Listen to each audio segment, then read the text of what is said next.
It's Game Boy World, and this is a penguin-themed case of who wore it better. In the span of its 13-year life, the Game Boy saw a total of 4 penguin-themed games. Strangely, 3 of the 4 appeared in 1990. Even more bizarrely, 2 of them appeared 1 week apart: Atelier Double's Penguin Land and ASCII's Penguin Wars. This is every bit as odd as when Othello and TAIKYOKU RENJU showed up back-to-back, and considering that happened just a month before March 1990's Penguin Blitz, the confluence of events must have given casual observers the impression that the Game Boy library offered an alarmingly limited number of themes. That's not really true though. A limited number of genres, yeah, I'll give you that. Puzzles and sports and platformers were pretty much the order of the day. But these 2 penguin-themed games have almost nothing in common besides the fact that they feature flightless Antarctic waterfowl. Oh, and both are Game Boy conversions of long-running franchises that existed almost exclusively in Japan. Let's start with Penguin Land, released March 21st, 1990, in Japan only. Sega fans might recognize the title. Penguin Land is in fact the same game as Doki Doki Penguin Land, an arcade puzzle platformer that saw a port to the American Master System in 1988. So yes, this marks the first time a Sega property has made its way to Game Boy. Talk about a blip in history.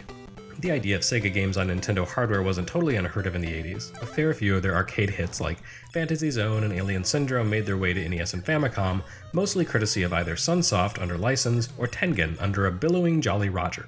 But this would prove far less common in the 90s, thanks to the increasingly heated competition between the 2 Japanese giants as the Genesis elevated Sega to a serious threat against the near-global console market dominance Nintendo had enjoyed in the latter half of the 80s.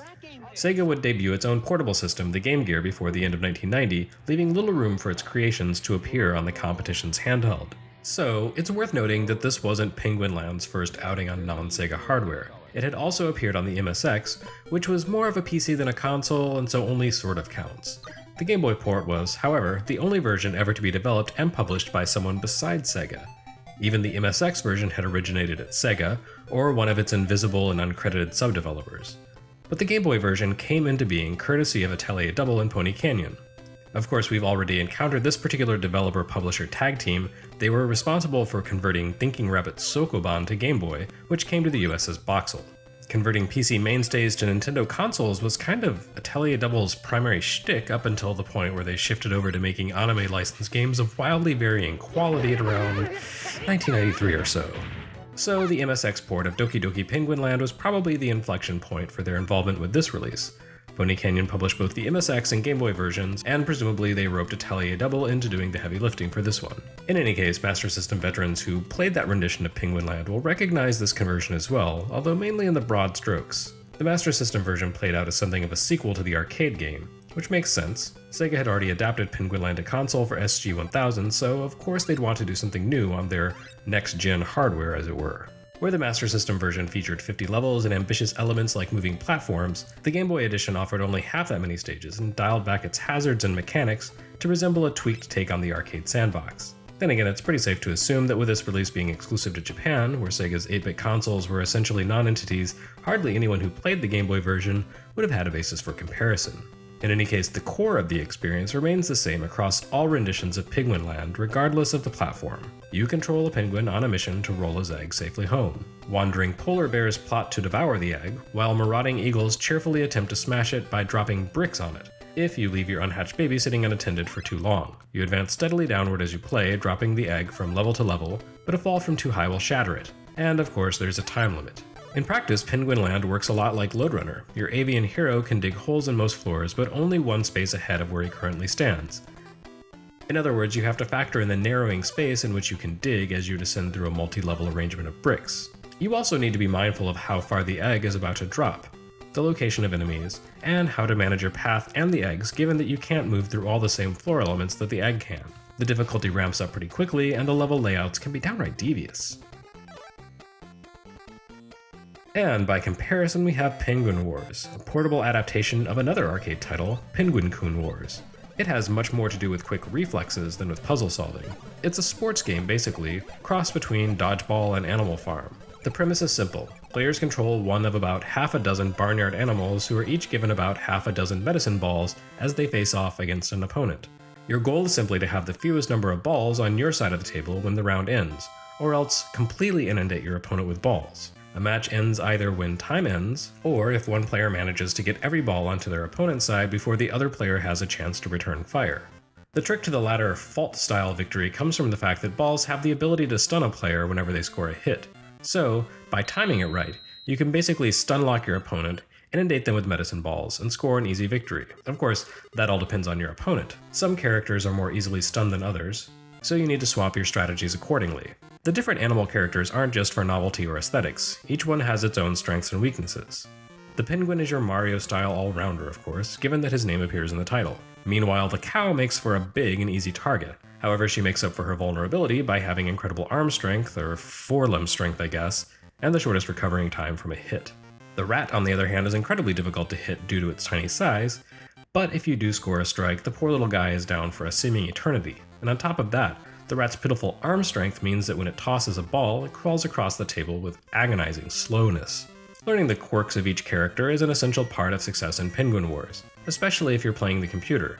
You can blast your way through the first few opponents each character faces, but after a couple of rounds, the AI becomes more devious and plays to your opponent's strengths. For example, when the CPU plays the rat, it'll hang on to most of the balls until the very end of the match, then send them crawling slowly over to your side at the last minute, eking out a victory by denying you the opportunity to retaliate. Going up against the computer helps underline the fact that this goofy game contains a remarkable amount of variety and strategy, and playing the CPU also serves as valuable training for when you go up against another person via link cable. Penguin Wars offers basically a different take on the most venerable of video games, Pong, giving the action an over-the-shoulder perspective reminiscent of Nintendo's tennis. This format would be echoed a few years later in the Macintosh cult classic SHUFFLEPUCK Cafe, though the multi-ball mechanic and resultant rules of Penguin War give it a unique feel. In Japan, Penguin Wars was called Penguin-KUN Wars Versus, denoting its multiplayer mechanics. Developer ASCII produced the Game Boy version, which was simply the latest in their long line of Penguin Wars ports. The original Penguin-KUN Wars arcade game actually originated with the little-known UPL, a subsidiary of Mr. Do creator Universal. UPL toiled in obscurity for about a decade before being closed down and essentially reformed as Feel Plus, who developed a number of high-profile RPGs for Xbox 360 before being absorbed into AQ Interactive. That's quite a strange legacy for this almost unheard-of Pong clone. So, who wore it better? Which portable penguin title better represented family Sphenicidae? Of the two, Penguin Wars definitely feels more slight, the kind of creation that these days would exist as a minigame within a larger project. Even at only 25 stages, Penguin Land offers much greater depth and substance. It's also by far the more challenging of the two games. That being said, Penguin Wars is the more accessible and fun of the two. Its play mechanics present themselves almost immediately, but the differences between each character give it staying power. It also features competitive play by link cable, which is always a plus. So ultimately, I give the edge to Penguin Wars. While it's perhaps a less substantial game, it's also more unique, not only within its genre, but also on the platform. Penguin Land has a nice bit of history behind it, but puzzle action games were definitely not in short supply on Game Boy. Also, Penguin Wars saw a US release, so it gets bonus points for existing outside Japan. Still, both titles are better than average Game Boy releases, so really there's no room for complaint either way. Stay tuned to GameBoyWorld.com to keep up with all future Penguin-themed Game Boy releases, all 2 of them. This project's supported by a grant from Patreon, by you, and also by sales of the Game Boy World book. Check it out on Amazon.com.